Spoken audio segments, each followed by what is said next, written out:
सहारा रेगिस्तान के विशाल सागर के बीच स्थित एक देश माली, जिसका नाम कभी सोने और विद्या की अथाह समृद्धि के लिए जाना जाता था, जहां रेत के नीचे दबे हैं साम्राज्यों के सुनहरे सपने और आज की चुनौतियों के बीच कठिनाइयों से जी रहा है एक संघर्षशील राष्ट्र। माली का इतिहास शानदार साम्राज्यों की गाथा है। 13वीं सदी में माली साम्राज्य विश्व के सबसे धनी और शक्तिशाली साम्राज्यों में से एक था।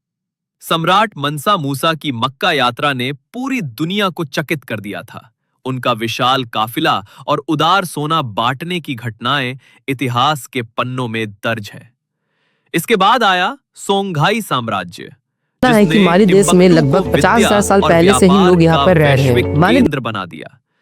यहाँ की प्राचीन लाइब्रेरिया गणित, खगोल और इस्लाम के बारे में जानकारी देती हैं। 16वीं सदी में मोरक्कन आक्रमण ने सोंघाई साम्राज्य को तहस-नहस कर दिया। शताब्दियों तक अराजकता और छोटे राज्यों के बीच संघर्ष के बाद 19वीं सदी के अंत में फ्रांस ने इस विशाल क्षेत्र पर कब्जा कर लिया और इसे फ्रेंच सूडान नाम दिया। फ्रांसीसी शासन ने संसाधनों का दोहन किया और स्थानीय संस्कृति को कुचल दिया। 20 जून 1960 को माली आजाद हुआ। पहले राष्ट्रपति मोदीबो केइटा ने समाजवादी नीतियों के साथ एकता और विकास का सपना देखा। हालांकि सूखे, आर्थिक मुश्किलों और राजनीतिक अस्थिरता ने जल्द ही इस उत्साह पर पानी फेर दिया। 1968 में एक सैन्य तख्ता पलट हुआ, जिसके बाद मौसा त्राओरे का लंबा शासनकाल आया, जो भ्रष्टाचार और आर्थिक संकट के लिए जाना गया। 1991 में जनता के विरोध ने ट्राओरे को हटा दिया और अल्फा ओमर कोनारे राष्ट्रपति बना। इसने 1992 से 2012 तक शासन किया। इसके नेतृत्व में स्थिरता और विकास की एक नई उम्मीद जगी।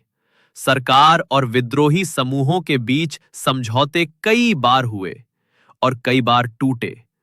2012 माली के लिए एक भयावह मोड़ साबित हुआ। उत्तर में तुआरेग विद्रोहियों ने फिर से हथियार उठाए। इस बार उनके साथ जुड़ गए कट्टरपंथी जिहादी संगठन में अल कायदा, अंसार दीन आदि जुड़ गए। इन्होंने उत्तर के विशाल हिस्से पर कब्जा कर लिया, प्राचीन मकबरों को नष्ट कर दिया और कट्टर इस्लामी